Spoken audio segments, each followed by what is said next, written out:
ಹೋಗಿದ್ದಾವೆ.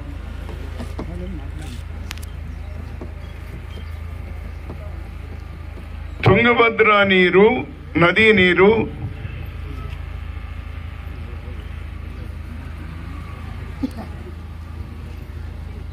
Pipe line ತಂದು ಪ್ರತಿ ಊರಿನಲ್ಲಿ ಟ್ಯಾಂಕ್ ನಿರ್ಮಾಣ ಮಾಡಿ ನಿಮ್ಮೆಲ್ಲ ಊರುಗಳಿಗೂ ನೀರು ತಂದ್ವಿ. ನಾನು ಅಧಿಕಾರದಲ್ಲಿ ಇರೋವರೆಗೂ ನೀರು ದಿನಾ ಬರ್ತಾ ಇದ್ದು.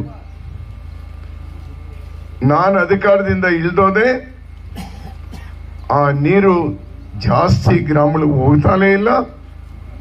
ಹೋದ್ರು ಕೂಡ ವಾರಕ್ಕೋ 10 ದಿವಸಕ್ಕೋ ಬರ್ತಾ ಇದ್ದಾವೆ. ನಾನು ತೀರ್ಮಾನ ತಗೊಂಡು ಬಂದಿದ್ದೀನಿ, ಬರೋ 5 ವರ್ಷ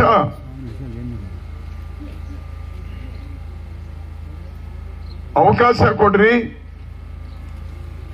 ಶ್ರೀರಾಮರೆಡ್ಡಿ ಕುಡಿಯೋ ನೀರು ಪ್ರತಿದಿನ ನಿಮ್ಮೂರಿಗೆ ಬರೋದೇ ಅಲ್ಲ, ಮನೆ ಮನೆಗೂ ನಲ್ಲಿ ಹಾಕ್ಸಿ, ನಲ್ಲಿನಲ್ಲಿ ನಿಮ್ಮ ಮನೆಗೆ ನೀರು ಬರುವಂಗೆ ನಾನು ಏರ್ಪಾಟ್ ಮಾಡ್ತೀನಿ. ಆ ತೀರ್ಮಾನ ಮಾಡಿಕೊಂಡೇ ನಿಮ್ಮ ಹತ್ರ ಬಂದಿದ್ದೆ.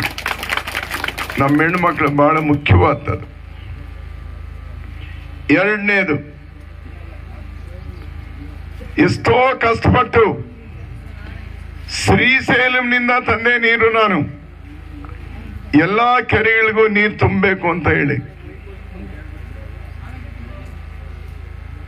ಮಡಕ್ಸಿರ್ವರೆಗೂ ಬಂತು. ಮಡಕ್ಸಿರ್ದಿಂದ 10 ವರ್ಷ ಆಯ್ತು. 10 ವರ್ಷ ಮಡಕ್ಸಿರ ದಾಟಿ ಈ ಕಡೆ ನೀರು ಬರಲಿಲ್ಲ. 300 ಕೆರೆಗಳಿದ್ದಾವೆ ನಮ್ಮ ತಾಲೂಕಿನಲ್ಲಿ. ಅದಕ್ಕೋಸ್ಕರ ನಾನು ತೀರ್ಮಾನ ತಗೊಂಡು ಬಂದಿದ್ದೀನಿ. ಆ ನೀರು ಬಂದ್ರೇನೆ ರೈತರಿಗೆ ಭವಿಷ್ಯತ್ತು. ಬೋರ್ಗಳು ಒಣಗೋಗ್ತಾ ಇದ್ದಾವೆ. ಇಲ್ಲೇ ಗುರುಪುಂಡಲ್ಲಿ 40 ಬೋರ್ ಒಣಗೋಗಿವೆ. ಈ ತಿಂಗಳಿನಲ್ಲಿ 40 ಬೋರ್. ಏನ್ ಗತಿ ಆಗ್ಬೇಕು ಆ ರೈತರ ಗತಿ? ಹೊಸ ಬೋರ್ ಹಾಕಿದ್ರೆ 5-6 ಕೂಡ ಸಕ್ಸಸ್ ಆಗ್ಲಿಲ್ಲ. ಆದ್ರಿಂದಾನೇ ನಾನು ತಂದಿದ್ದು ಕೆರೆಯಲ್ಲಿ ನೀರು ತರಬೇಕು ಅಂತ. ಬರೋ 5 ವರ್ಷದಲ್ಲಿ ಪ್ರತಿ ಕೆರೆಗೂ ಆ ಕೃಷ್ಣಾ ನದಿ ನೀರನ್ನ ಕೆರೆಗಳಿಗೆ ತುಂಬಿಸ್ಬೇಕು ಅನ್ನೋ ತೀರ್ಮಾನ ತಗೊಂಡೇ ನಾನು ನಿಮ್ಮ ಹತ್ರ ಈ ದಿನ ಬಂದಿದ್ದೀನಿ. ನಿಮ್ಮ ಮಕ್ಕಳು ಚೆನ್ನಾಗಿ ಓದಿಸ್ತಾ ಇದ್ದೀರಾ, ಬಹಳ ಸಂತೋಷ. ಈಗ ಕೂಡ ನಾನು ಅಲ್ಲಿ ಕಟ್ಟೆ ಮೇಲೆ ಕುಂತಿದ್ರೆ ಬಹಳ ಜನ ಹುಡುಗರು ಬಂದು ಮಾತಾಡಿದ್ರು, ಚೆನ್ನಾಗಿ ಓದ್ತಾ ಇದ್ದೀರಾ. ಏನ್ ಭವಿಷ್ಯತ್ತೇನೋ ಹುಡುಗರಿಗೆ? ಚೆನ್ನಾಗಿ ಓದ್ಕೊಂಡಿದ್ದಾರೆ, ಉದ್ಯೋಗ ಇಲ್ಲದೆ ಕೂಲಿ ನಾಲಿ ಮಾಡೋದಕ್ಕೆ ಬೆಂಗಳೂರಲ್ಲಿ ಹೋಗ್ತಾ ಇದ್ದಾರೆ. ಇದು ನಾನು ಗಮನದಲ್ಲಿ ಇಟ್ಕೊಂಡೆ. ನಾನು ರೆವಿನ್ಯೂ ಮಿನಿಸ್ಟರ್ ಇದ್ದಾಗ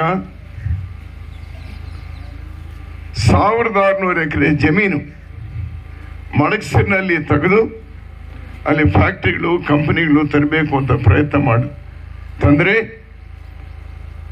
10 ವರ್ಷದಿಂದ ಒಂದು ಫ್ಯಾಕ್ಟ್ರಿ ಬರಲಿಲ್ಲ, ಒಬ್ಬರಿಗೂ ಉದ್ಯೋಗ ಸಿಗಲಿಲ್ಲ. ನಾನು ತೀರ್ಮಾನ ಮಾಡ್ಕೊಂಡು ಬಂದಿದ್ದೀನಿ, ನಿಮ್ಮ ಮಕ್ಕಳ ಭವಿಷ್ಯಕ್ಕೋಸ್ಕರ ನಾನು ಫ್ಯಾಕ್ಟ್ರಿಗಳು ತರ್ತೀನಿ, ಕಂಪನಿಗಳು ತರ್ತೀನಿ, ನಿಮ್ಮ ಓದ್ಕೊಂಡಿರೋ ಮಕ್ಕಳಿಗೆಲ್ಲ ಉದ್ಯೋಗ ಕೊಡಿಸ್ತೀನಿ. ಆ ತೀರ್ಮಾನ ಮಾಡ್ಕೊಂಡು ಬಂದಿದ್ದೀನಿ. ರೈಲ್ವೆ ಲೈನು ಹಂಗೆ ನಿಂತೋಯ್ತು. ಅದು ಪೂರ್ತಿ ಮಾಡಿದ್ರೆ ತಿರುಪತಿಗಾಗ್ಲಿ, ಬೆಂಗಳೂರಿಗಾಗ್ಲಿ, ಇನ್ನೊಂದು ಜಾಗಕ್ಕಾಗ್ಲಿ, ಬಳ್ಳಾರಿಗಾಗ್ಲಿ ಬಸ್ ಚಾರ್ಜ್ನಲ್ಲಿ ಅರ್ಧ ಚಾರ್ಜ್ ಇರ್ತೈತೆ. ಯಾವಾಗಲೂ ರೈಲ್ ಚಾರ್ಜ್ ಕಮ್ಮಿ ಇರ್ತೈತೆ, ಹೋಗ್ಬೋದು. ಅದನ್ನ ಪೂರ್ತಿ ಮಾಡೋದಕ್ಕೆ ತಯಾರಾಗಿ ಬಂದಿದ್ದೀನಿ. ಪ್ರಧಾನವಾಗಿ 4 ವಿಷಯ ಹೇಳಿದೆ ನಿಮಗೆ. ನನಗೆ ದೇವರು ಇನ್ನ ಆರೋಗ್ಯ ಕೊಟ್ಟಿದ್ದಾನೆ. ಈ 5 ವರ್ಷ ಈ ಕೆಲಸಗಳೆಲ್ಲ ನಾನು ಮಾಡೋದಕ್ಕೆ ರೆಡಿಗಿದ್ದೀನಿ. ಕೆರೆಗಳು ನೀರು ತರಿಸ್ತೀನಿ, ಕೆರೆಗಳಲ್ಲಿ ನೀರು ತುಂಬಿಸ್ತೀನಿ, ಪ್ರತಿ ಮನೆಮನೆಗೂ ಕುಡಿಯೋ ನೀರು ನಲ್ಲಿ ಕೊಡಿಸ್ತೀನಿ. ಮಡಕ್ಸಿರಿನಲ್ಲಿ ಫ್ಯಾಕ್ಟರಿಗಳು ತಂದು ನಿಮ್ಮ ಮಕ್ಕಳಿಗೆ ಉದ್ಯೋಗ ಕೊಡಿಸ್ತೀನಿ. ರೈಲ್ವೆ ಲೈನ್ ಪೂರ್ತಿ ಮಾಡಿಸ್ತೀನಿ.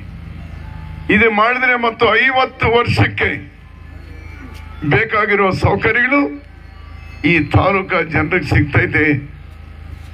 ಬಂದಿದ್ದೀನಿ ತೀರ್ಮಾನ ತಗೊಂಡು. ಅದು ಜವಾಬ್ದಾರಿ ನಂದು. ನಿಮ್ಮ ಜವಾಬ್ದಾರಿ ಸುಧಾಕರ್ನ MLA ಮಾಡಿ ನನ್ನ ಕೈ ಕೊಡಬೇಕು.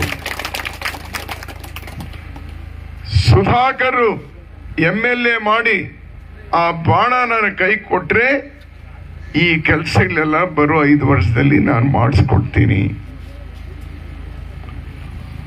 ಇವೆಲ್ಲ ಮಾಡಿಸ್ತೀನಿ ಅನ್ನೋ ವಿಶ್ವಾಸ ನಿಮ್ಗೆ ಐತಾ ಇಲ್ವಾ?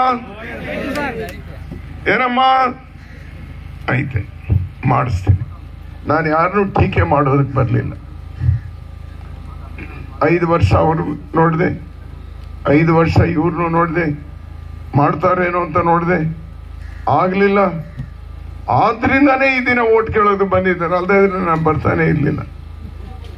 ಯಾರೋ ಮಾಡ್ತಾ ಇದ್ರೆ ಮಾಡ್ಲಿ ಅಂತ ಬಿಟ್ಬಿಡ್ತಾ ಇದ್ದೆ.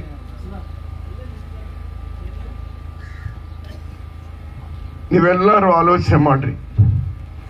ನಾನು ಜವಾಬ್ದಾರಿ ತಗೊಳ್ಳುವಾಗ ನಿಮ್ ಜವಾಬ್ದಾರಿ ಏನಿರ್ಬೇಕು? ಇವಾಗ ಯಾರಿಗೆ ಹೇಳ್ರಮ್ಮ? ಏಯ್ ನೀ ಏನ್ ಮಾತಾಡ? ಸುಧಾಕರ್ಗೆ ಕೈ ಗುರ್ತಿಗೆ 2 ಓಟು ನೀವು ಓಟ್ ಹಾಕಿ ಅಥವಾ MLA ಮಾಡೋ ಜವಾಬ್ದಾರಿ ನೀವು ತಗೊಂಡ್ರಿ. ಇವೆಲ್ಲ ಅಭಿವೃದ್ಧಿ ಮಾಡೋ ಜವಾಬ್ದಾರಿ ನಾನು ತಗೊಳ್ತೀನಿ. ಸರಿನಾ? ನನಗೂ ನಿಮ್ಗೂ ಅಗ್ರಿಮೆಂಟ್ ಆಯ್ತು.